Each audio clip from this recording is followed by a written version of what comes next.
கர்த்தருடைய பரிசுத்த நாமம் மகிமைப்படுவதாக. ஆண்டவராகிய இயேசு கிறிஸ்துவின் நாமத்தினாலே உங்கள் யாவரையும் வாழ்த்தி வரவேற்கிறேன். ஏசப்பா தாமே நம் ஒவ்வொருவரையும் ஆசீர்வதிப்பாராக. எபேசியர் 1 அதிகாரம் 4வது வசனத்தை வாசிக்கும்படி அன்போடு கேட்கிறேன். தமக்கு முன்பாக நாம்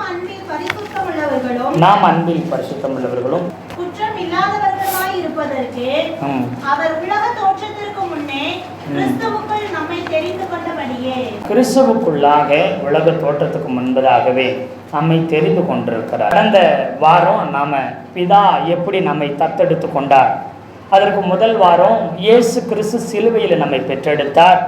அப்புறம் பிதாவாகிய தேவன் நம்ம என்ன செய்தார், பிள்ளைகளாக தத்தெடுத்தார். எப்படி யோசேப்பினுடைய பிள்ளைகளை யாக்கோபு தத்தெடுத்தாரோ அதை போல அது நிழலாட்டம் ஆண்டவர் பிதாவாகிய தேவனும் நம்ம குமார் நாம் இயேசு கிறிஸ்துவுடைய பிள்ளைகளாக இருக்கிற நம்மை தத்தெடுத்திருக்கிறார் என்பதை குறித்து விலாவரியாய் பார்த்தோம்.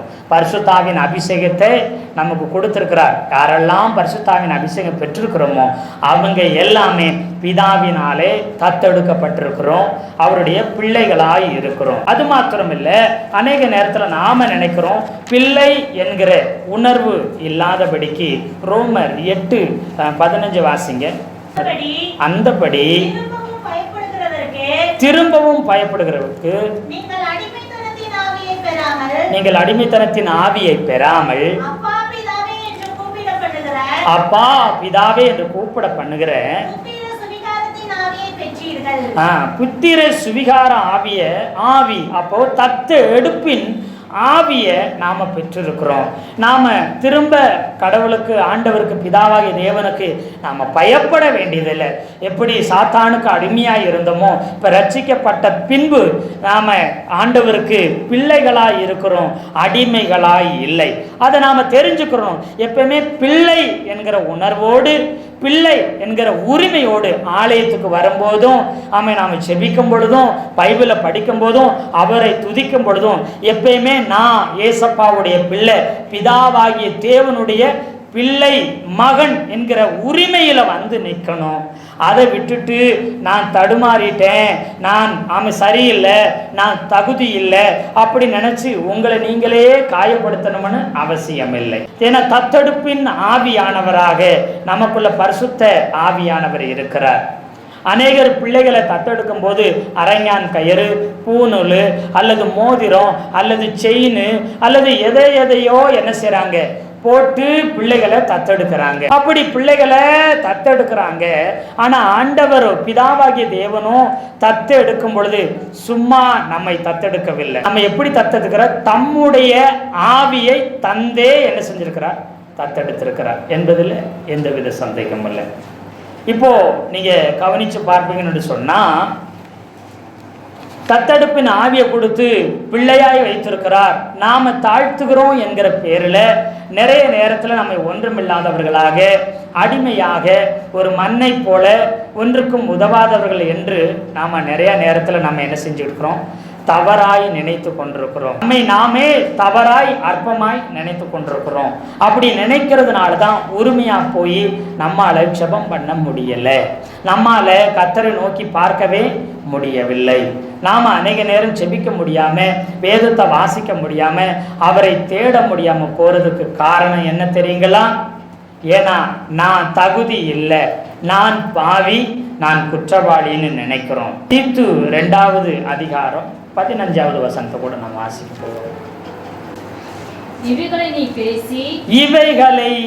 பேசி நீ போதித்து சகல அதிகாரத்தோடும் கடிந்து கொள். ஒருவனும் உன்னை அசட்டை பண்றதுக்கு நீ என்ன செய்யாத, இடம் கொடாதே என்று சொல்லி இப்போ நமக்கு இது புரியல.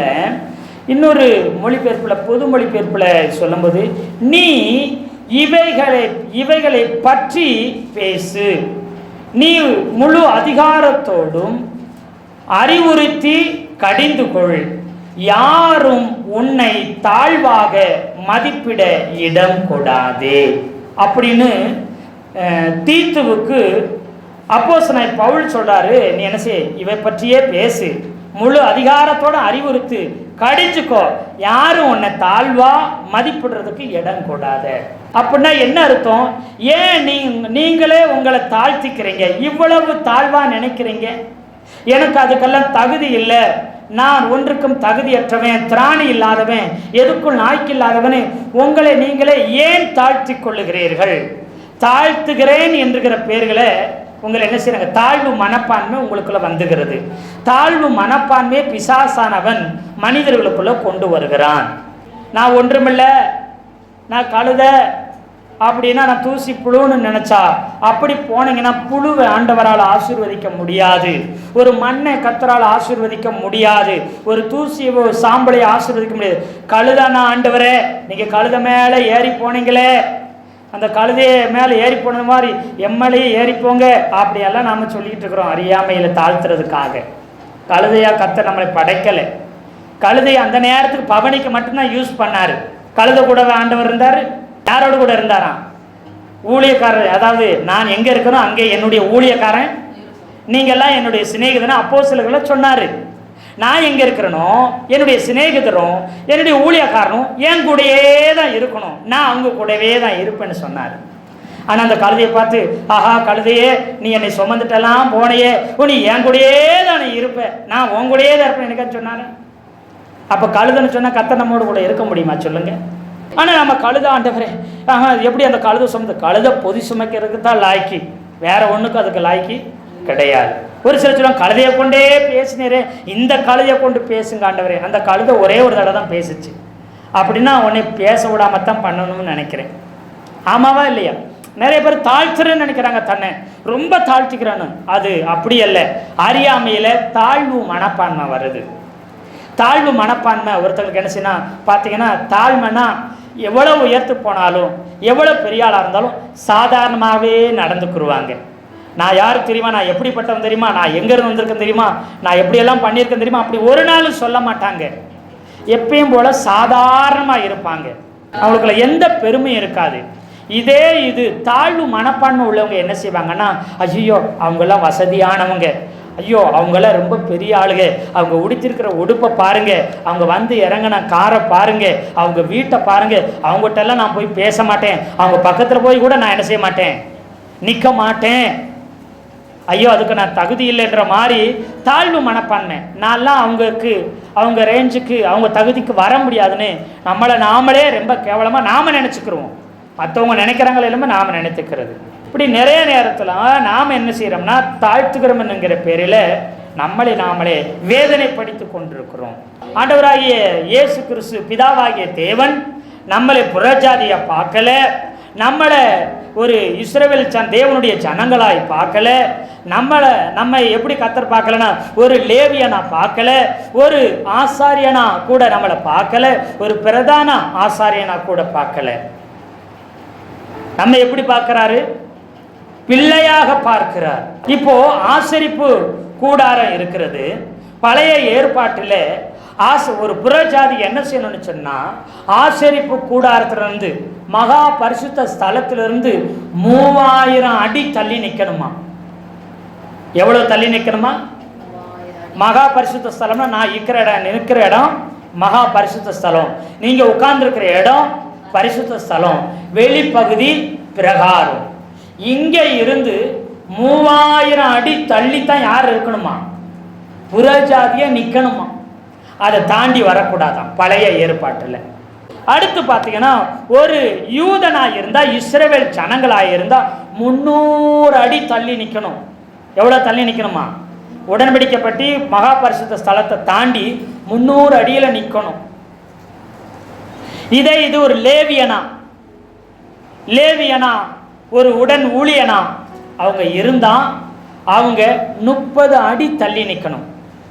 எங்க பரிசுத்த ஸ்தலத்துக்குள்ளே வர முடியாது, மகா பரிசுத்த ஸ்தலத்துக்குள்ளே என்ன செய்ய முடியாது, வர முடியாது. பரிசுத்த ஸ்தலமும் மகா பரிசுத்த ஸ்தலமும் கிட்டத்தட்ட ஏறக்குறைய 30 அடிக்கு மேலே இருக்கும். அப்போ என்ன அர்த்தம்னா, 30 அடி தாண்டி தான் ஒரு லேவியனே நிற்கணும். எங்கே வரக்கூடாது? 30 அடிக்குள்ளே வரவே கூடாது, அவனால் வர முடியாது. அப்புறம் பார்த்தீங்கன்னா, ஒரு ஆசாரியன் என்ன செய்வாங்கன்னா, இங்கே வந்து நிற்பா. அப்படி இப்போ காணிக்கப்பட்டு வச்சுருக்கேன் பார்த்தீங்களா, இதுதான் தூப பீடம், அது இங்கே இருக்கும். அந்த தூப பீடத்து வரைக்கும் ஒரு ஆசாரியன், பிரகாரத்துக்குள்ள லேவியர்கள் நிற்பாங்க. அதுக்குள்ள கடந்து ஒரு ஆசாரி அந்த தூப பீடம், அந்த காணிக்கப்பட்டிருக்கிற மாதிரி இவ்வளவு தூரத்துல தூப பீடம் இருக்கும். நான் நிக்கிற இடத்துல உடன்படிக்கை பெட்டி இருக்கும், இங்க இருக்கும் உடன்படிக்கை பெட்டி, அங்க வந்துதான் நிக்க முடியும். அதை தாண்டி ஒரு ஆசாரியன் வரக்கூடாது. அப்போ ஒரு 3 அடி தாண்டி ஒரு ஆசாரியன் வந்தால் அவன் கொல்லப்படுவான். ஒரு 30 அடி தாண்டி லேவியனாய் இருந்தாலும் வந்தா கொல்லப்படுவான். தாண்டி வரக்கூடாது. ஒரு தேவ ஜனமா இருந்தா என்ன செய்யணும்? 300 அடி என்ன செய்யணும்? தாண்டி தான் நிக்கணும், உள்ள வரக்கூடாது.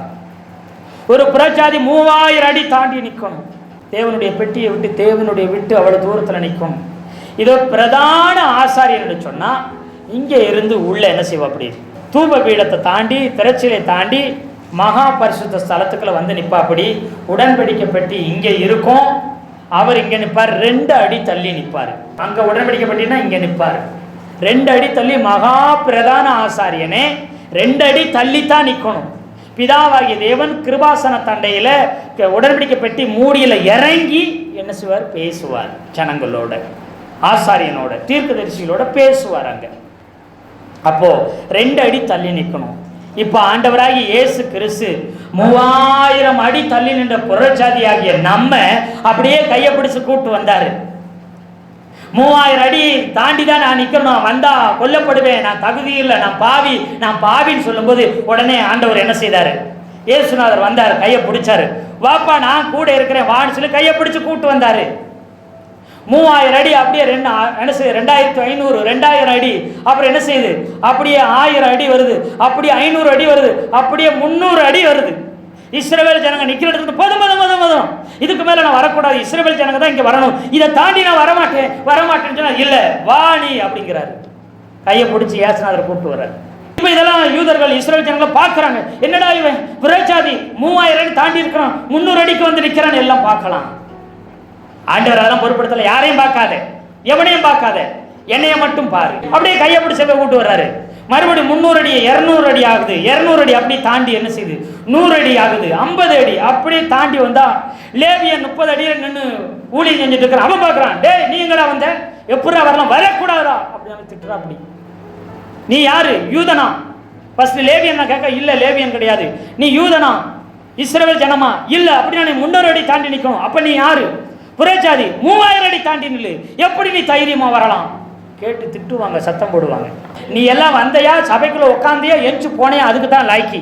ஒரு ஜெபம் பண்றது கூட உனக்கு என்ன செய்யல, இன்னும் தகுதி வரல. ஒரு காணிக்கை பாட்டு பாடுறதுக்கோ, ஒரு சங்கீதம் வாசிக்கிறதுக்கோ, ஒரு சின்ன சின்ன பொறுப்புகளை செய்யறது கூட, சபையை கூட்டி சுத்தம் பண்றது கூட உனக்கு என்ன செய்யல, இன்னும் தகுதி.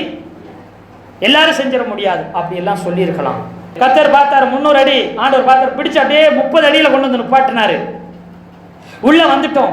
உள்ள வந்தனே உடனே ஆசிரியர் கூடாரத்து நுழைவாயில பார்க்கும். ஆலயத்தை பார்த்து, ஆண்டவரே வாசல்ல நின்றதே போதும், ஏன்னா இதுக்கு மேல வேண்டாம் அப்படின்னா, இல்ல இல்ல உள்ளவா, உள்ள வந்து பாரு. ஆனாலும் நமக்கு மனசு கேட்கல, எப்படா உள்ள போய் ஒரு தடவையாச்சும் பார்க்கலாம்னு போறோம்.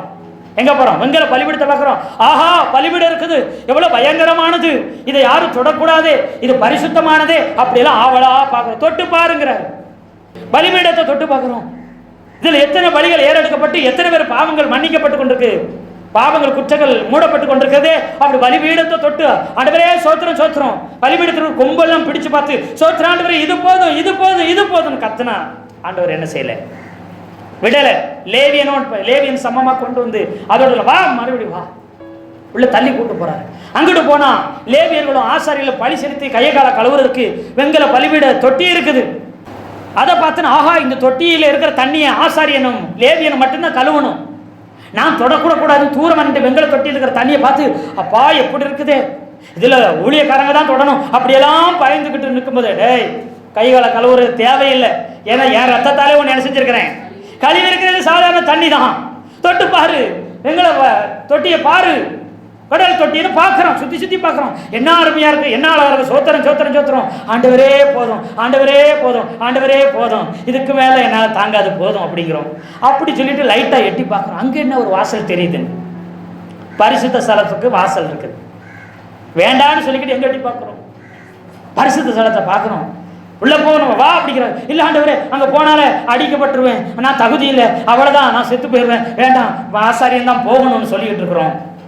உடனே ஆண்டவர் என்ன செஞ்சாரு, வான்னு கையை பிடிச்சி இழுத்துட்டு போனாரு. அப்படியே விலைக்கு என்ன செய்யற, கதவை திறந்து எங்க கூட்டு போறாரு, பரிசுத்த ஸ்தலத்துக்கு போனோடனே நமக்கு கைகாலெல்லாம் உதறுது. அல்லேலூயா, சோத்திரம் ஆண்டவரே அப்படி சொல்லி குத்து விளக்கு தானா இது, ஓ இவ்வளவு அழகா இருக்கா, இவ்வளவு மகிமையா இருக்கா, இவ்வளவு வெளிப்பாடு இருக்குதா, இவ்வளவு ஆசீர்வாதம் இருக்குதா, எவ்வளவு வேலைப்பாடு இருக்குது, எவ்வளவு இதுல மறைந்து இருக்குது அப்படின்னு எதை பார்க்கிறோம், எண்ணெயை பார்க்கிறோம், திரிய பார்க்கிறோம், அந்த தண்டுகளை பார்க்கிறோம், வெளிச்சத்தை பார்க்கிறோம். இங்க ஒரே வெளிச்சம், ஆலயத்துக்குள்ள என்னதான் வெளிச்சமா இருக்கணும், குத்து விளக்கு தான் வெளிச்சம், கர்த்தருடைய வசனம் தான் வெளிச்சமா இருக்கணும், வேற எந்த வெளிச்சம் இருக்க கூடாது. பார்த்து ஆச்சரியப்படுறோம், உன் வாழ்க்கையிலும் வெளிச்சம் எது, வசனம் தான் உன் வாழ்க்கைக்கு வெளிச்சமா இருக்கணும். உன் வாழ்க்கையில உன்னுடைய தனிப்பட்ட எல்லாத்துக்கும் வசனம் தான் முன்னாதாரமா இருக்கணும்.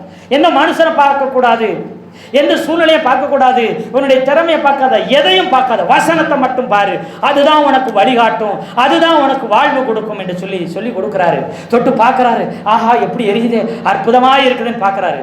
வா இந்த பக்கம் பாருண்டா, சமூக தப்ப மேசை இருக்குது, ஆஹா 12 அப்பங்கள் வைக்கப்பட்டிருக்குது, அந்த மேசையை பார்க்கிறோம், அப்பத்தை பார்க்கிறோம், வார்த்தைங்கிற மன்னாவை கர்த்தர் கொடுக்கிறாரு நமக்கு.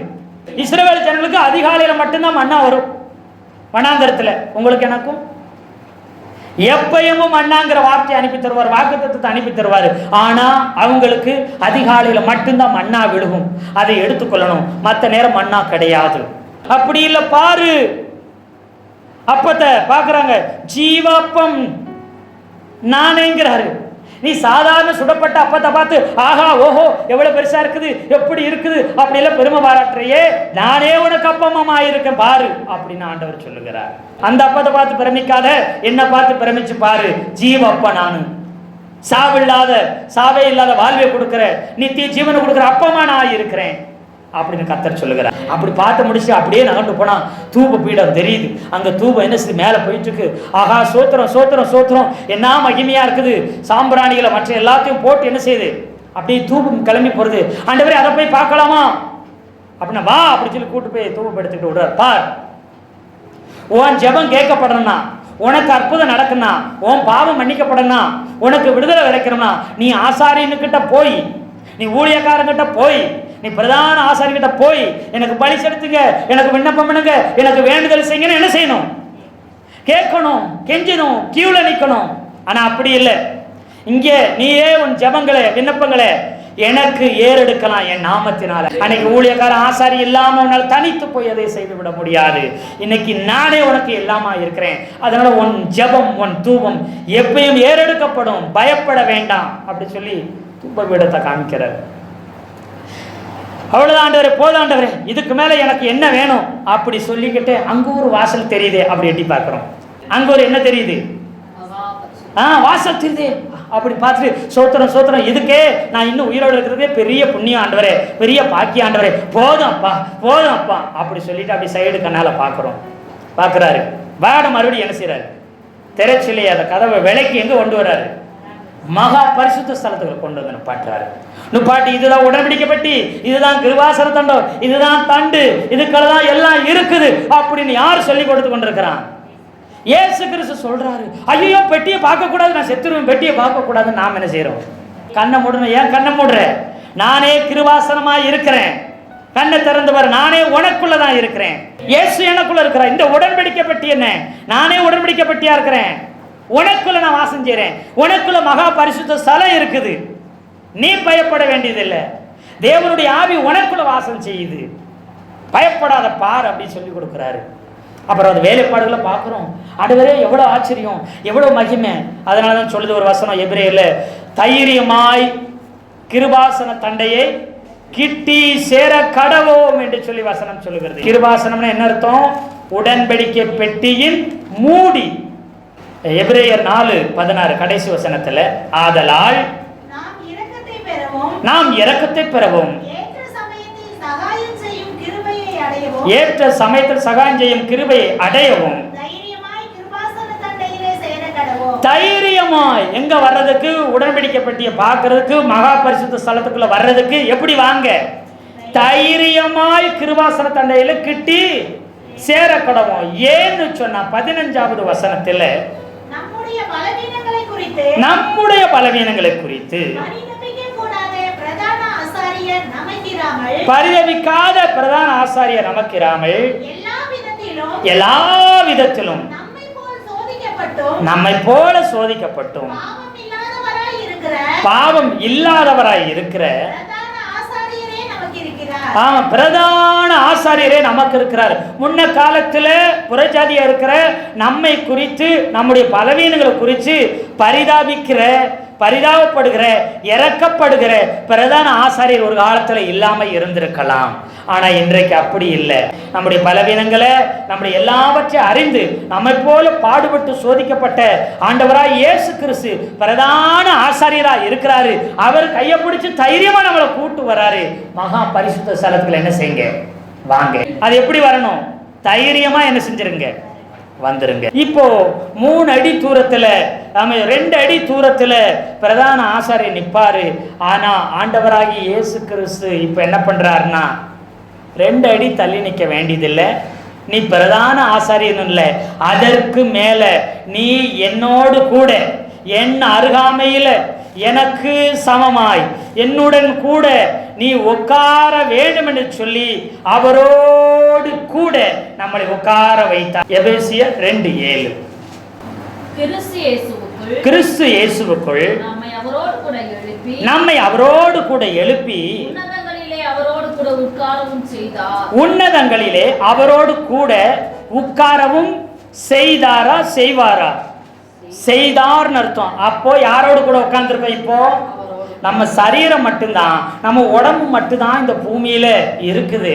நம்முடைய ஆவி, நம்முடைய அமைப்பு பார்த்தா நாம இப்ப எங்க இருக்கிறோம்? இயேசு கிறிஸ்துவோடு கூட உட்கார்ந்துருக்கிறோம். ஏன்னு கேட்டா, இயேசுநாதர் தலையா இருக்கிறார். நாமெல்லாம் எப்படி இருக்கிறோம்? சரீரமா இருக்கிறோம். தலை அங்க உட்கார்ந்து இருக்குன்னா சரீரமும் எங்க உட்கார்ந்துருக்கோம்? அங்கதான் இருக்கு. நாமெல்லாம் யாரா இருக்கிறோம்? இயேசு கிறிஸ்துவின் சரீரமா இருக்கிறோம். அப்போ இயேசுநாதரோடு கூட இன்னைக்கு சிங்காசனத்துல உட்கார்ந்து இருக்கிறோம். மகா பரிசுத்த ஸ்தலத்துல அவரோடு கூட பிள்ளைகளாய் அமர்ந்திருக்கும் பாக்கியத்தை கர்த்தர் தந்திருக்கிறார். ஒரு பிரதான ஆசாரியனுக்கு மேல லேவியனுக்கு மேல யூத ஜனங்களுக்கும் மேல புற ஜாதிகளுக்கும் மேல எல்லாவற்றுக்கும் மேல நம்ம பிள்ளையாய் அவரோடு கூட உட்கார வைத்திருக்கிறார். அப்படிப்பட்ட தேவனுக்கு நாம் ஒரு விஷயம் கரங்களை தட்டி கர்த்தரை ஸ்தோத்திரம் பண்ணலாமா? நல்ல விசுவாசத்தோடு 3000 அடி தூரமா நின்று ஆசரிப்பு கூடாரத்தை எட்டி தூரத்துல நின்று பார்த்துட்டு கடந்த எண்ணெய, யாரும் கண்டுகொள்ளாத எண்ணெய கையை பிடிச்சு நடத்தி கொண்டு வந்து ஆவிக்குரிய இஸ்ரவேலனா மாற்றினீங்க. அப்புறம் என்னைய லேவியனா மாற்றினீங்க. அப்புறம் என்னை ஆசாரியனா மாற்றினீங்க. அப்புறம் என்ன பிரதான ஆசாரியனாவும் மாற்றினீங்க. அப்புறம் என்ன பிள்ளையாவும் மாத்திட்டீங்க. இப்ப எந்த இடத்திலே நிற்கும்படிக்கு அப்படிப்பட்ட கிருபையை தந்தீங்க. எல்லா ஸ்தானத்திலையும் போய் நிற்க முடியும். கர்த்தர் கொண்டு வந்து பிரதான ஸ்தானத்துல அவரோடு கூட உட்கார வச்சிட்டாரு. இனி நாம அந்த தைரியத்தோட ஜெபம் பண்ணணும். அந்த தைரியத்தோட ஆலயத்துக்கு வரணும். ஆண்டவரை தேடணும்.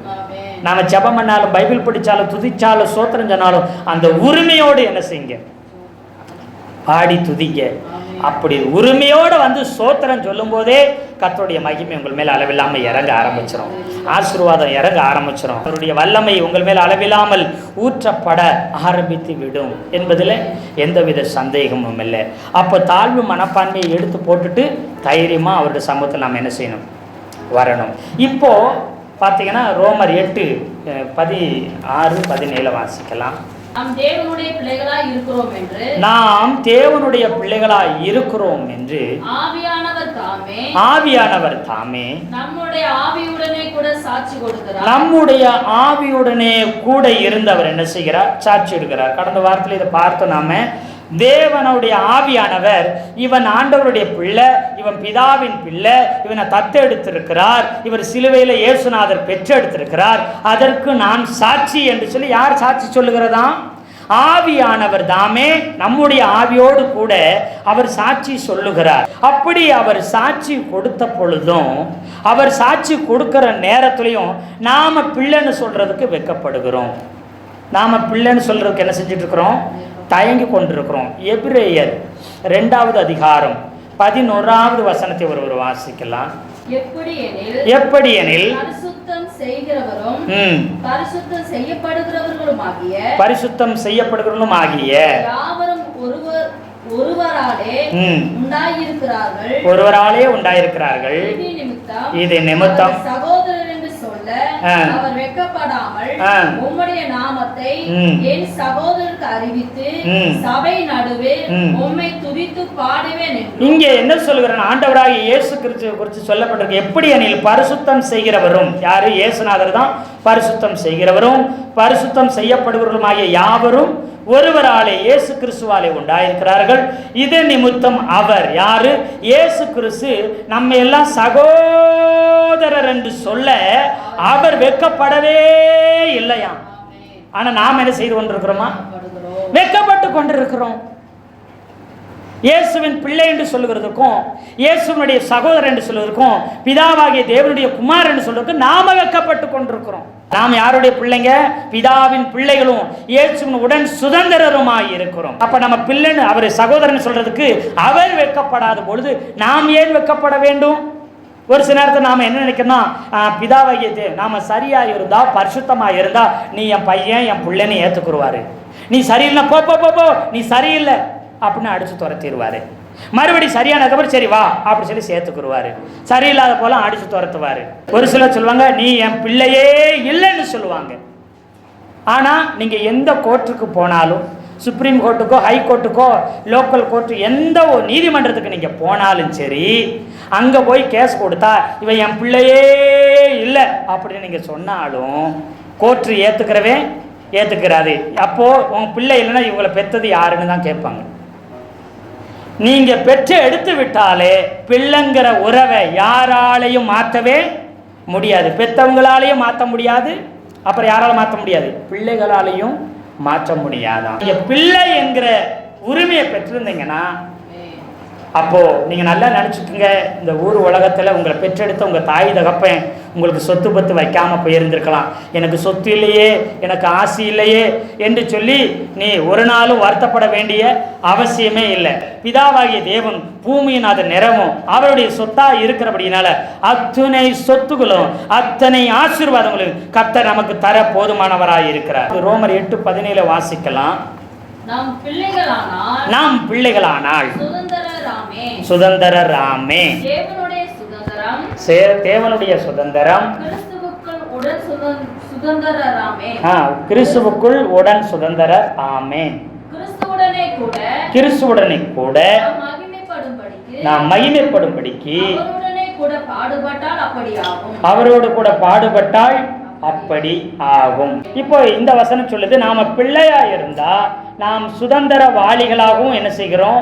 இருக்கிறோம். அதாவது தேவனுடைய சுதந்திரம் கிறிஸ்துவுக்கு உடன் சுதந்திரமாமே. அப்படின்னா என்ன அர்த்தம்னா, நாம தேவனுடைய பிள்ளைகளா வாரிசா இருக்கிறோம்.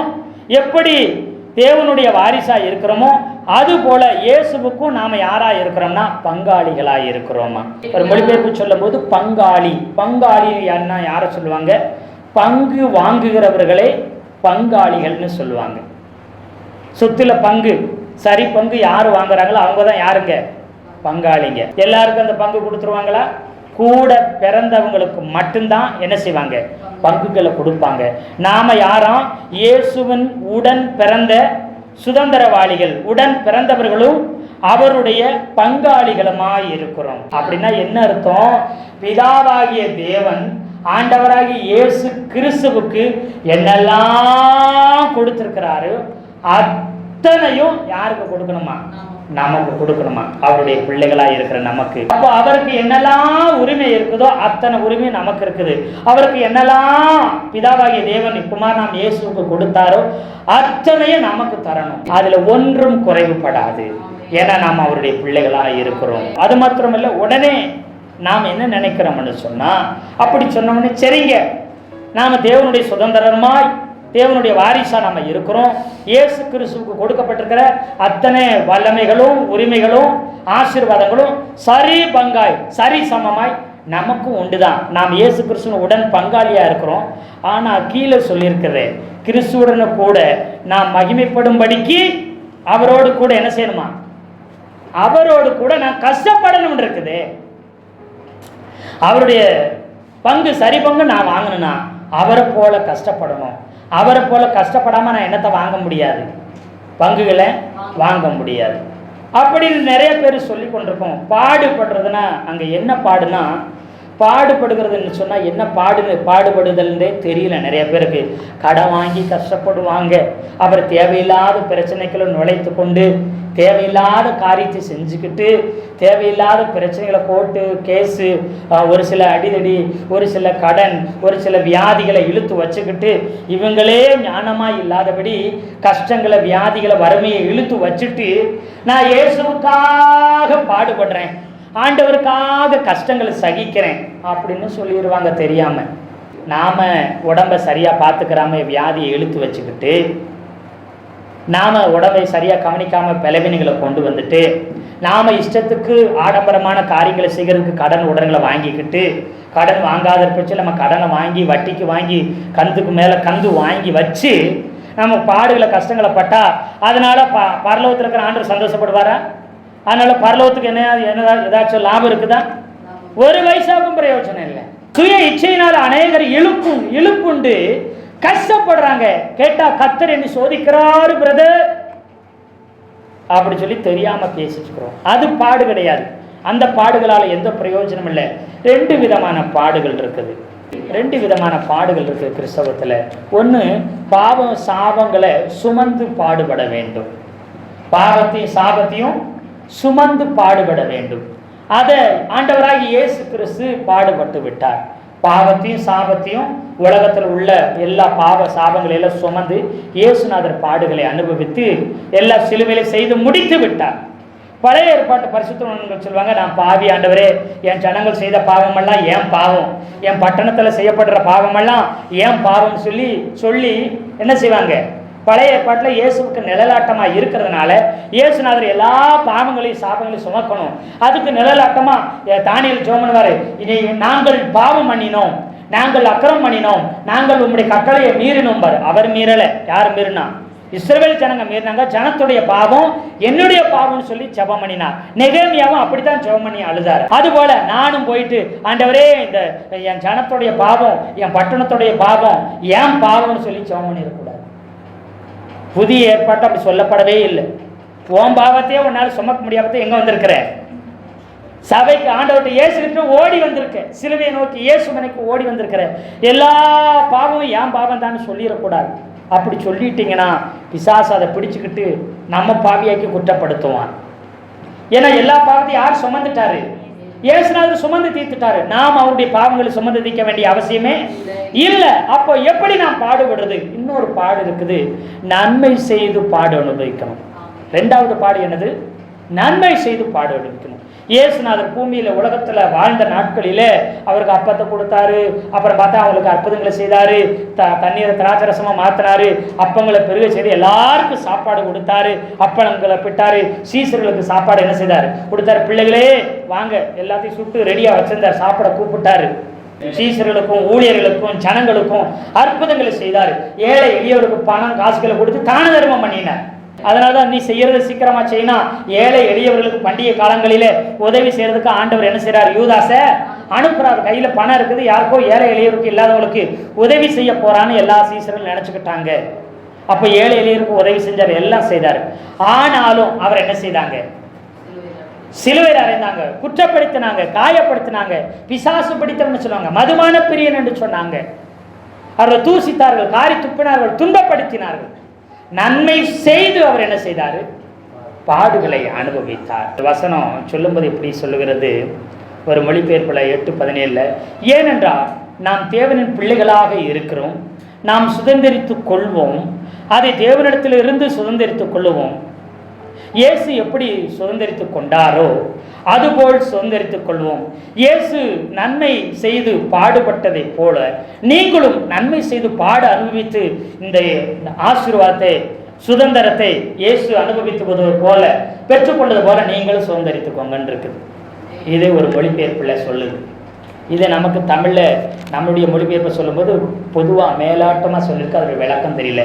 இயேசு எப்படி பாட அனுபவிச்சு, நன்மை செய்து பாட அனுபவிச்சு, எல்லா நாமத்திற்கு மேலான நாமத்தையும் அவன் எல்லா அதிகாரத்தையும் அவர் பெற்றுக்கொண்டாரோ அதுபோல நாமளும் என்ன செய்யணும்? நன்மை செய்து அவரை போல பாட அனுபவிக்க வேண்டும். அப்பொழுது தேவனுடைய அத்தனை சுதந்திரத்தையும் நாம் பெற்றுக்கொள்ள முடியும். நிறைய பேர் என்ன நினைக்கிறாங்கன்னா, நன்மை செஞ்சாலே என்ன வந்துடும்.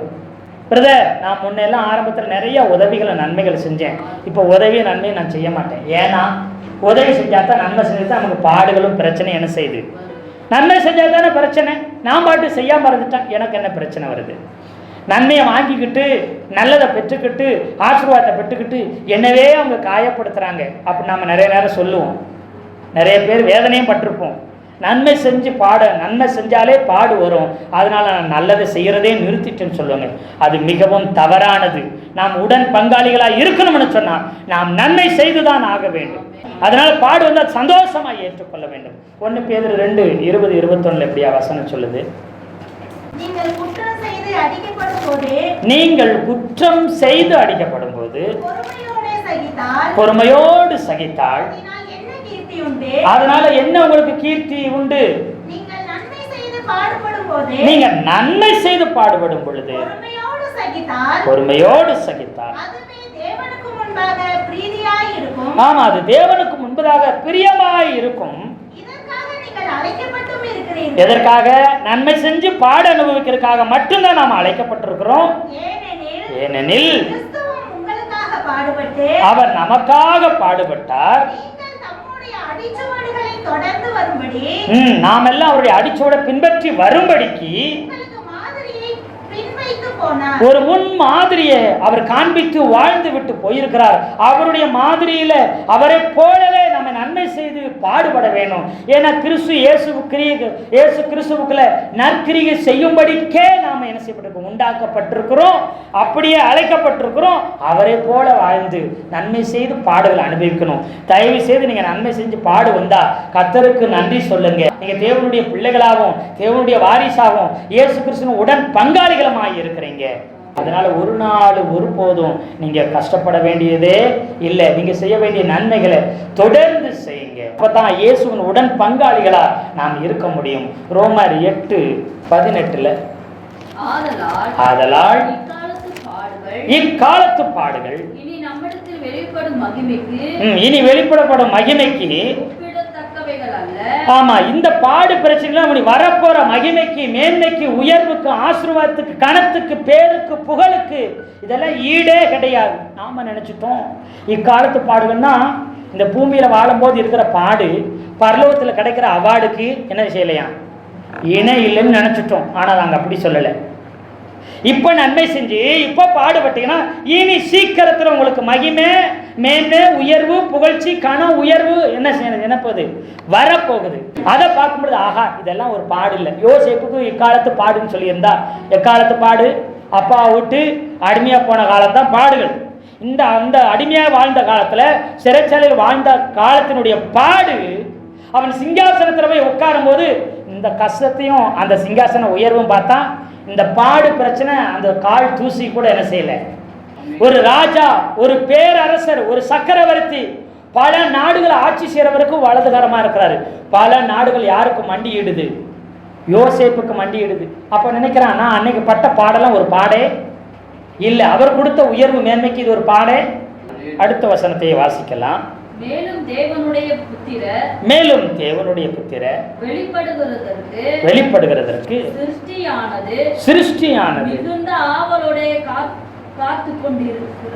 மிகுந்த ஆவலோட என்ன செய்தான்? காத்து கொண்டிருக்கிறது. எது காத்து கொண்டிருக்கிறதுன்னு சொன்னா, சிருஷ்டிகள் காத்து. இப்போ நான் இந்த வசனத்தை முன்பு படிச்சுட்டு இருக்கும் போதெல்லாம் நான் என்ன நினைப்பேன்னா, மேலும் தேவனுடைய புத்திரர் அப்படிங்கும் போது ஒருவேளை இயேசு கிறிஸ்து வெளிப்படுகிறதுக்காக, அவருடைய வருகைக்காக எல்லா சிருஷ்டியும் மிகுந்த அவருடைய எப்போ இயேசு வருவார்னு எல்லா சிருஷ்டிப்பும் காத்துக்கிட்டு இருக்குன்னு நினச்சிட்டு இருந்தேன். ஆனால் மேலே இருக்கிற வசனங்களை வாசித்து தியானித்து நம்ம ஆராய்ச்சி செஞ்சு பார்க்கும் பொழுது சொல்லுது, மேலே புத்திரர்னு யாரை சொல்லுது? ரட்சிக்கப்பட்ட, பிதாவாகிய தேவனால் தத்தெடுக்கப்பட்ட, குமாரனாகிய இயேசு கிறிஸ்துவால் சிலுவையில் பெற்றெடுக்கப்பட்ட ஒவ்வொரு கிறிஸ்தவனும் தேவனுடைய புத்திரனாய் இருக்கிறானா. அப்படிப்பட்ட தேவனுடைய புத்திரர் வெளிப்படுவதற்கு எது ஆவலா காத்துக்கிட்டு இருக்குதான்? சிருஷ்டியானது, இந்த பூமியில் உள்ள சிருஷ்டிப்பு ஆவலா காத்துட்டு இருக்குதான். யாருக்கு காத்துக்கிட்டு இருக்குதான்? உங்களுக்காக காத்து கொண்டிருக்கிறதான். இப்போ இந்த சிருஷ்டியெல்லாம் காத்து கொண்டிருக்கிறது ஏன்? முந்தின ஆதாம் பாவம் செய்கிறதுக்கு முன்பதாக அவன் கட்டளைக்காக எது காத்து கொண்டிருந்தது? எல்லா சிருஷ்டிப்பும் காத்துக்கிட்டு இருந்தது. மரமே நீ வளரணும், மரமே நீ பூ பூக்கணும், மரமே நீ காய் கொடு, கனி கொடு, மரத்தை பார்த்து பேசு. பிந்தின ஆதாமாகிய இயேசு கிறிஸ்து மரத்தை பார்த்து பேசினார பேசலையா? அத்தி மரத்தை பார்த்து என்ன செஞ்சாரு? பேசினாரு. அத்தி மரத்தை பார்த்து நீ பட்டு போயிருவ, கனி கொடுக்கல, மாய்மாலம் பண்ற, அவ்வளவுதான், நீ ஒருத்தரும் ஒரு நாளும் உன்கிட்ட கனி புசிக்கவே. மரத்தை பார்த்து பேசினா நம்ம என்ன நினைப்போம்? ஆண்டவர் மரத்தை பார்த்து பேசினார், காற்றை பார்த்து நம்ம நினைப்போம் என்ன, காற்றை பார்த்து அலையை பார்த்து கடலை பார்த்து பேசினா அதுக்கு என்ன உயிரா இருக்கு, அதுக்கு இருக்கு காதா இருக்கு, கேட்கறதுக்கு நினைப்போம். ஆனா ஆண்டவர் என்ன செய்தார்? பேசினாரா பேசலைங்களா? மலையை பார்த்து பேசினாரு. எதை பார்த்து பேசணுமா? மலையை பார்த்து. இதெல்லாம் சிருஷ்டிப்பு. மனிதரை பார்த்து, மரங்களை பார்த்து, அப்புறம் என்ன செய்தாரு? ஒவ்வொன்றையும் பார்த்து பேசினார். அப்புறம் பார்த்து மிருகங்களை பார்த்து பேசினார். மீனை பார்த்து பேசினார், போ யோனாவை விழுங்கு அப்படின்னு என்ன செஞ்சிருச்சு? விழுங்கிருச்சு. போ தூண்டில போடு அப்படின்னா மீன்கிட்ட சொல்லிட்டாரு. மீன் வந்து என்ன செய்யுது? வெள்ளிக்காசை வாயில வச்சுட்டு ஒன் சைடு வந்து கடிச்சு மாட்டிக்கிருச்சு. மீன் மாட்டுது. வலையை இப்புறத்துல போடு, அப்புறத்துல போடு, ஆழத்துல போடு சொல்லிட்டாரு. அவர் பேச்சை கேட்டுட்டு எது ஒடியாருது? மீன் ஒடியாந்து வலைக்குள்ள வந்து விழுகுது. எல்லாமே கர்த்தருடைய பேச்சை கேட்குது. ஏன்னா அவர் தேவனுடைய புத்திரன, தேவனுடைய குமாரனாய் அவர் பூமியில வந்து பேசிட்டு இருந்தார். இப்ப நீங்களும் அடிமை, ஒன்றுமில்லை, தகுதி இல்லைன்னு சொல்லாம, நான் தேவனுடைய மகனாய் இருக்கிறேன், நான் இயேசுவின் உடன் சுதந்திரவாளியாய் இருக்கிறேன், நான் கட்டளையிடுகிறேன், என் வாக்கின்படி அன்று பனியோ மழையோ என்ன செய்ய போகிறதில்லை, பெய்யாது. நான் செபமணினா வானத்திலிருந்து அக்கினி என்ன செய்யும்? நான் செபமணினா மறுபடியும் 3 வருஷம் கழிச்சு மழை. நான் கட்டளையிட்டா சூரியனே நீ அந்த இடத்துல ஆயிரம் கிபி என்ன செய்ய தரித்து நில்லு, சந்திரனே நீ அங்கே நில்லு சொல்லுவேன், உடனே என்ன செய்யும்? நான் தேவனுடைய ஊழியக்காரன் பழைய ஏற்பாட்டு சொன்னதுக்கே செங்கடல் பிரிஞ்சது, யோர்தான் பின்னிட்டது, கல்மலை வந்தது, அக்கினி கல்மலை வந்தது, ரத்தம் தண்ணி ரத்தமா ஊழியக்காரன் செஞ்சான். நாம யாரு? பிள்ளைகள். அதனால செத்தவங்களை உயிரோட அங்க பழைய காலத்துல எழுப்புனாங்க. மரணத்தின் மேல அவங்களுக்கு அதிகாரம் இருந்தது, உயிரின் மேல அதிகாரம் இருந்தது, பிசாசின் மேல அதிகாரம் இருந்தது, எல்லாவற்றின் மேல அதிகாரம் இருந்தது. இப்ப நாம எழும்பி சிருஷ்டியை பார்த்து சொல்லணுமா? ரொம்ப வெயில் அடிக்குது, இயேசுவின் நாமத்தினாலே வெயிலே அதிகமா அடிக்காது, காற்றில் வெறும் உப்பு சுமர், இயேசுவின் நாமத்தில் கட்டளையிடுகிறேன், காற்று அடிக்கட்டும், மழை இல்லாம வறட்சியா இருக்கு, இயேசுவின் நாமத்தில் தேவனுடைய புத்திரனாய் நான் கட்டளையிட்டு சொல்கிறேன், மழை வருவதாக. அப்படி பேசணுமா? இதுக்காக எது காத்து கொண்டிருக்குதான்? சிருஷ்டியானது காத்து கொண்டிருக்கிறதா? பிள்ளைகளாக எழும்பணுமா? தேவனுடைய பிள்ளைகளை அதிகாரத்தோட எழும்பி பேசு, எல்லாமே கீழ்ப்படியும். மரத்தை பார்த்து மரமே நீ கனி கொடு, இயேசுவின் நாமத்தில் உனக்கு கட்டளையிடுகிறேன் அப்படி சொன்னா என்ன செய்யுமா? இதெல்லாம் நிறைய ஊழியக்காரங்க பரிசுத்தவான்கள் செய்திருக்கிறாங்க, செய்யாம இல்லை. பலன் கொடுக்காத தோட்டத்தை பார்த்து, பலன் கொடுக்காத வயல்களை பார்த்து எலியா என்ன செய்றாரு? இந்த தண்ணி உப்பா இருக்குது, இதெல்லாம் குடிக்க முடியாது, இதுல ஒன்றும் விளையாதுன்னு சொல்றாங்க, கொஞ்சம் உப்பு எடுத்து போட்டு போ அப்படின்னு போயிட்டாரு. அவ்வளவுதான். கசப்பா இருக்கிற தண்ணியில கசப்பா நான் மரத்தை வெட்டி போட்டு போறாரு. மோசே இனிப்பாயிருச்சு. இப்ப என்ன செய்யுது? இங்க உப்பா இருக்கு, வாயில வைக்க முடியல, அந்த இடத்துல எதுக்கு போடுறாரு? ஒரு தோண்டியில கொஞ்சம் என்ன செய்ய உப்பை கொண்டு வந்து போடுறாரு போ அப்படின்னு, அது ஜீவன் வந்துருச்சு. என்ன செய்ய? கசப்பு இருக்குது உள்ள, அதுக்குள்ள என்ன செய்ய? பாறைக்குள்ள போடுறாரு. என்ன செஞ்சு? அதே மாவு கொஞ்சம் அள்ளி போட்டா என்ன ஆகுது? சரியாயி போச்சு. அவங்க எல்லாம் இது மாறுமா இது மாறாத சொன்னாங்க அதிகாரத்தோடு. யார் சொல்லி கொடுத்தது? அது அவங்களுக்கு தெரிஞ்சிச்சு. அதனால அவங்க சொன்னதை இயற்கை கேட்டுச்சு. நமக்கு தெரியல, கிறிஸ்தவங்க தான், ஆண்டவருடைய பிள்ளைங்க தான், ஆனா நமக்கு சொல்ல தெரியல, நமக்கு தைரியமா பேச தெரியல, நம்ம யாருன்னு தெரியவில்லை. கெஞ்சிரும், ஆனா அதிகாரமா சொல்ற இடத்துல கெஞ்சிட்டு இருக்கிறோம், எப்படியாவது மழை வரட்டும் ஆண்டவரே. ஆனா வசனம் என்ன சொல்லுது? சிருஷ்டியானது காத்து கொண்டிருக்கிறது. இன்றைக்கு மழை வர வேண்டிய அவசியம் இல்லை, தேவையில்லை, அதிகமான மழை இருக்குது, இங்க வேண்டாம் அப்படி சொல்லி ஏன் நம்ம ஜெபம் பண்றோம்? ஆண்டவர் நம்ம பார்த்து பாவப்பட்டு இறக்கப்பட்டு ஏதோ பாவம் அழுதுட்டான் புலம்பிட்டான், அவனுக்காக கொஞ்சம் மழையை பெய்ய வச்சிடலாம், அவனுக்காக வெயில கொஞ்சம் குறைச்சிடலான்னு கிடையாது. வசனம் சொல்லுது, சத்தியம் சொல்லுது, அவருக்கு தெரியும். அவன் கேட்டா என்ன செய்யணும்? நன்மையானதை அவன் கேட்கும் பொழுது செய்தாக வேண்டும். உரிமையை கேட்கும் பொழுது, அதிகாரத்தோடு கேட்கும்போது செய்தே ஆக வேண்டும். ஆனா நமக்கு அதை என்ன செய்யறது இல்லை, தெரியல. பிசாசே நம்ம பேசினா போதும் ஓடிடும், சொன்னா போதும் ஓடிடும். நான் பிள்ளை, ஆண்டவருடைய பிள்ளை, பிதாவின் பிள்ளை, எனக்கு எல்லா அதிகாரம் இயேசுக்கு என்ன இருந்துச்சோ அத்தனை எனக்கு இருக்குன்னு உங்களுக்கு தெரிஞ்சிச்சுன்னா பிசாசு உங்களை பார்த்து பயப்படுவான். ஏன்னா நீங்க யாருன்னு தெரிஞ்சிச்சுன்னா பயப்படுவான். நீங்க பயங்கர பலசாலியா, நீங்க பயங்கர மாவீரனா இருந்து நீங்க யாருன்னு உங்களுக்கு தெரியாம போச்சுன்னா, சர்க்கஸ்ல பாருங்க, சிங்கத்தை பார்த்தா ஒரு காடே நடுங்கும். அந்த சிங்கத்துக்கு தெரியாது நான் யாருன்னு தெரியாது. என்னை பார்த்தா மனுஷங்க பயந்து நடுங்கி ஓடணும், என்னை பார்த்தா எல்லா மிருகச்சீவன்களும் பயந்து நடுங்கி ஓடணும் அப்படின்னு அதுக்கு தெரிஞ்சிருச்சுன்னா யாராச்சும் பக்கத்தில் நிற்க முடியுமா? முடியாது. தெரியாத வரைக்கும் அது பூனை குட்டி மாதிரி காலுக்குள்ளேயே சுற்றி வரும். பார்த்துருக்கீங்களா சர்க்கஸில்? அதில் அப்படி தட்டுவான், அப்படி அடிப்பான், அப்படி குதிம்பான், அப்படி தாண்டுமா, எல்லாத்தையும் செஞ்சுட்டு இருக்கும். இதே காட்டில் உள்ள தெரியும் நான் ராஜான்னு அதுக்கு தெரியும். ஆட்ட போய் ஒரு குச்சியை வச்சு தாண்டு அப்படின்னா விட்டுருமா? நிறையா பேர் காட்டில் இருக்கிற சிங்கத்துக்கு தெரியும் நான் தான் இந்த காட்டையை ஆள்றவேன், எல்லாமே எனக்கு கீழ்படிஞ்சிருக்கு. அவனுக்கு அந்த சிங்கத்துக்கு தெரிஞ்சிருக்கும், அதை யாராலையும் அடக்க முடியாது. சர்க்கஸ் சிங்கத்தில் சின்ன குட்டி குழந்தை கூட போய் என்ன செஞ்சிடலாம், பண்ணிடலாம். இன்னைக்கு நம்ம சர்க்கஸ் கோமாளிகளை மாதிரி இருக்கிறோம். இன்னைக்கு யாருக்கு முன்னாடி? பிசாசுக்கு முன்னாடி, இந்த உலகத்துக்கு முன்னாடி. அவன் நம்மளை பாடா படுத்துறான், அதை செய்யறான், இதை செய்யறான், அப்படி செய்யறான். ஐயோ அவனை என்னால ஜெயிக்க முடியாது பயந்துகிட்டு இருக்கிறோம். வேண்டாம் அடிச்சிரும் பிரதர், ஐயோ பிசாசு அடிச்சிருவான், பாதிச்சிருவான், நம்மளை ரொம்ப ஆழமா ஜெபம் பண்ண நம்ம குடும்பத்தை பாய்ச்சிருவான்.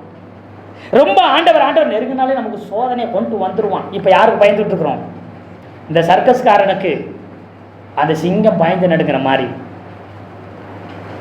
குரங்கு வித்த காட்டுறவன்ட்ட அந்த குரங்கு பயந்துட்டு இருக்கிற மாதிரி. ஆனால் அந்த குரங்கு அவனால் பிடிக்கவே முடியாது, மரத்துக்கு மரம் தாண்டி ஓடிக்கிட்டே நான் பக்கத்தோட நெருங்க முடியாது. அப்படி புரியுதுங்களா உங்களுக்கு? நான் யாருன்னு தெரியலன்னா சர்க்கஸ் கோமாளிகளாக வாழ்ந்துட்டு இருப்போம். கிறிஸ்தவங்க நம்ம யாருன்னு தெரிஞ்சிருச்சுன்னா பிசாசு நமக்கு முன்னாடி சர்க்கஸ் கோமாளி ஆயிடுவான். நாம வச்ச வரிசைக்கு வந்தாகணும். அவன் நம்ம சொன்னதுக்கு அவன் கேட்டுதான் ஆகணும். பிசாசு என்ன ஓடிடுவான். என்னை துன்புறுத்தாதீங்க, என்னை வேதனைப்படுத்த வந்தீங்கன்னு கதருவம் பார்த்துட்டு, ஏன் தெரியாம வந்துட்டீங்கன்னு, இந்த ஏரியாவில் நீங்க வரக்கூடாது வந்துட்டீங்களே, நான் ஓடிடுறேன், நான் போறேன் அப்படின்னு ஓடிடுவான். ஆரம்ப நாட்களில் ஊழியத்தில் இப்படி அசுத்தாவிக்கு ஜெபம் பண்ணும்போது ஒரு அசுத்தாவி அலக்கழிச்சு நான் ஒருத்தங்களை ஜெபம் பண்ணுறேன், அவங்க சொல்கிறாங்க நான் போகிறேன்னு சர்ச்சை விட்டு ஓடுறாங்க. அசுத்தாவி விட்டவங்க ஓடுறாங்க வெளியில். ஆஹா அசுத்தாவி அது போகிறத விட்டுட்டு இந்த அம்மாவையும் சேர்த்து கூட்டு ஓடுதேன்னு வெளியில் ஏசுவ நாமத்தினால நீ வெளியில போ அவங்கள விடுன்னு சொன்னோடனே அவங்க ரோட்டில் போய் நின்று டக்குன்னு நின்றுக்கிட்டாங்க. அசுத்தாவி என்ன செஞ்சிருச்சு? ஓடிடுச்சு. இவங்களையும் கூப்பிட்டுட்டு போச்சு. ஏசு நாம சொல்லணும்னு என்ன செஞ்சிருச்சு? அசுத்தாவி ஓடிச்சுங்க. இது கண்ணால பார்த்த சாட்சி. செவம் பண்ணது எரியுதோ என்னை விட்டு எத்தனை தடவை பிசாசால் எறியிருப்பான். ஆனா அந்த பிசாசை பார்த்து நாம அப்படின்னு என்ன செஞ்சுட்டு இருக்கோம் அப்படின்னு ஓடிடுவோம் திருச்சி. நமக்கு ஒரு பொம்மை மாதிரி, ஒரு கோமாளி மாதிரி. நீங்க ஏசப்பா பிள்ளை, உங்களை தொடக்கூட முடியாது. நீங்க பிள்ளைன்னு தெரிஞ்சு உங்க ஏரியாவில் கூட அவனால வர முடியாது. அதுதான் அவனுடைய நிலைமை. இதை நாம இன்னைக்கு என்ன செஞ்சுக்கணும்? சரியா புரிஞ்சுக்கிறணும். அப்போ இந்த சிருஷ்டிகளை பார்த்து சொல்லணும், விளையாத வயல்களை பார்த்து சொல்லணும், இயேசுவ நாமத்தனால விவசாயம் செழிப்பதாக. இப்போ ஈசாக்குக்கு தெரியாதா? இருக்கிறது பஞ்சம். எந்த பைத்தியமாவது விவசாயம் பண்ணுமா? ஆனா பஞ்ச காலத்திலே ஈசாக்கு என்ன செஞ்சானா? என்ன விதைச்சானா? எல்லாரும் பார்த்து ஆல்ரெடி ஒரு கன்ஃபார்ம் என்ன ஆகி போச்சு, பைத்தியம் தான் நினைச்சிருப்பாங்க. ஆனா கர்த்தர் சொன்னாரு, பஞ்ச காலமாய் இருந்தாலும், வறட்சி நிலமாய் இருந்தாலும், வெறுமையா இருந்தாலும், இப்ப இவர் தேவனுடைய ஊழியக்காரர், இவன் பார்த்து நிலமே நீ பலனை கொடுத்தாங்கன்னு சொல்லி விதைக்கிறான். கர்த்தர் சொல்லி இருக்கிறார், நீ 100 மடங்கு பலன் கொடுப்பேன்னு சொல்லி, அதனால விவசாயம் பண்றேன். பஞ்சம் தண்ணி இல்லை, எதையும் பார்க்க மாட்டேன், என்ன செய்றேன்? கர்த்தர் சொல்லிட்டாரு, விதை வச்சான்.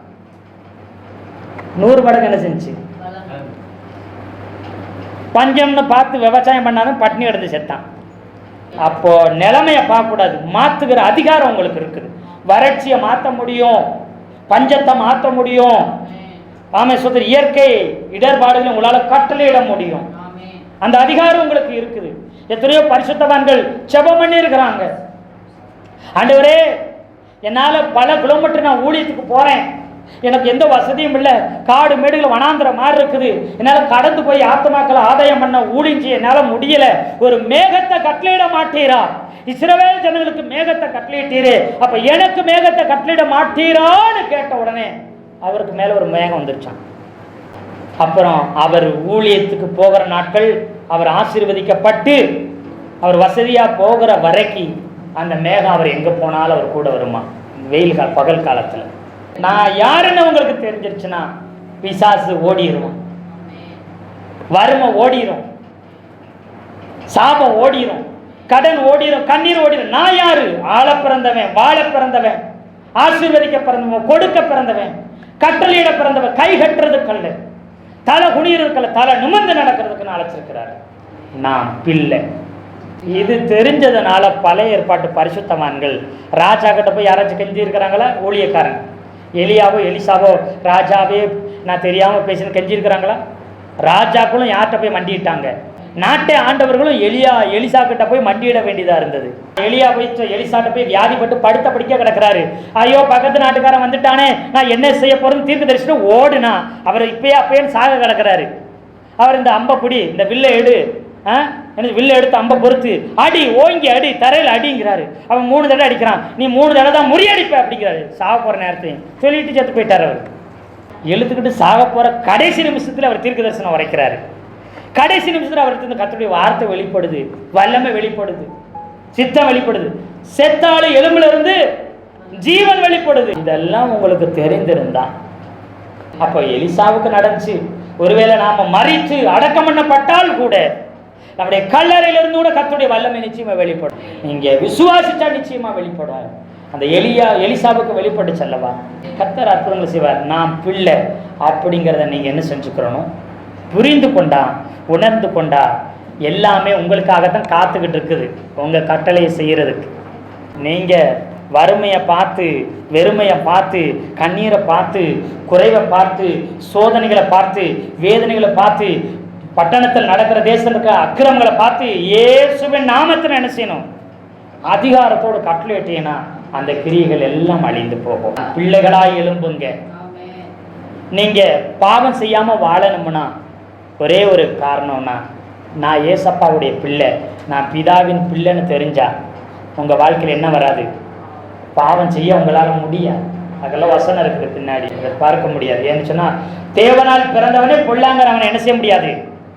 தொட முடியாது. ஒன்னியம் வாழ்ல இருக்குது. தேவனால் பிறந்தவன் எவனும் பாவம் செய்ய மாட்டான். அப்போ தேவனால் பிறந்தவனை பொல்லாங்கன் தொடவும் முடியாது. தேவனால் பிறந்தவன் பிசாசை ஜெயிக்கிறான். தேவனால் பிறந்தவன் பாவம் செய்ய மாட்டான். தேவனுடைய வித்து அவனுக்குள்ள இருக்குது.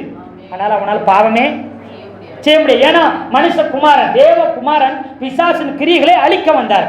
ஆதியிலே பிசாசு பாவம் செய்யறான். அவன் கிரியை எல்லாமே பாவம் செய்யறது. பாவம் தான் பிசாசின் கிரியை. அந்த பாவத்தையே அழிக்க வந்தவர் யாருக்குள்ள இருக்கிறார்? நமக்குள்ள. இந்த பாவத்தை அழிக்க வந்த ஆண்டவரே நமக்குள்ள. நாம எப்படி பாவம் செய்ய முடியும்? முடியாது. பிசாசு தொடவும் முடியாது. நிறைய நேரத்தில் நான் பரிசுத்தமா இருந்தா தான் பிள்ளைங்க நினைச்சா ஒரு நாள் உங்களால வாழவே முடியாது. பரிசுத்தமா இருந்தா நான் ஏசப்பா பிள்ளைன்னு நினைச்சா உங்களால வாழவே முடியாது. ஆனா நான் ஏசப்பாவுடைய பிள்ளை, நான் பிதாவின் பிள்ளைன்னு ஒவ்வொரு நாளும் நினைச்சா உங்களால பாவம் செய்ய முடியாது. உடனே சாக்கு போக்கு, எல்லா மனுஷங்களும் பொய் சொல்லாத மனுஷன் யார் இருக்கா? நானும் மனுஷன் தானே. குறை சொல்லாத மனுஷன் யார் இருக்கா? நானும் மனுஷன் தானே. அப்படின்னா என்ன அர்த்தம்? நம்ம சாதாரணமானவனை நினைக்கிறோம். இது நான் தேவனுடைய பிள்ளையா இருக்கிறேன், நான் பொய் சொல்லுவேன் அப்படின்னு நீங்க சொல்ல முடியுமா? நான் ஏசப்பாவுடைய பிள்ளையா இருக்கிறேன், நானும் பொய் சொல்லுவேன் அப்படி உங்களால சொல்ல முடியுமா? குறை சொல்ல முடியுமா? நான் ஏசப்பாவுடைய பிள்ளையா இருக்கிறனால நான் பொய் சொல்ல மாட்டேன். நான் ஏசப்பாவுடைய பிள்ளையா இருக்கிறனால குறை சொல்ல மாட்டேன். நான் ஏசப்பாவுடைய பிள்ளையா இருக்கிறனால பாவம் என்னால் செய்யவே. இப்படித்தான் உங்களை தற்காத்து கொள்ள முடியும். பிள்ளை என்கிற அறிவு இருந்தா நீங்க பாவம் செய்ய மாட்டீங்க. உங்களை நீங்க தற்காத்து கொள்ளலாம். தேவனுடைய வித்து உங்களுக்குள்ள இருக்கும். கர்த்தர் உங்களை ஆசீர்வதிப்பார். கர்த்ததாமே இந்த வார்த்தையில கொண்டு நம்ம ஒவ்வொருத்தரையும் ஆசீர்வதித்து உயர்த்துவாராக. ஆமென், ஆமென், ஆமென் சொல்றோம்.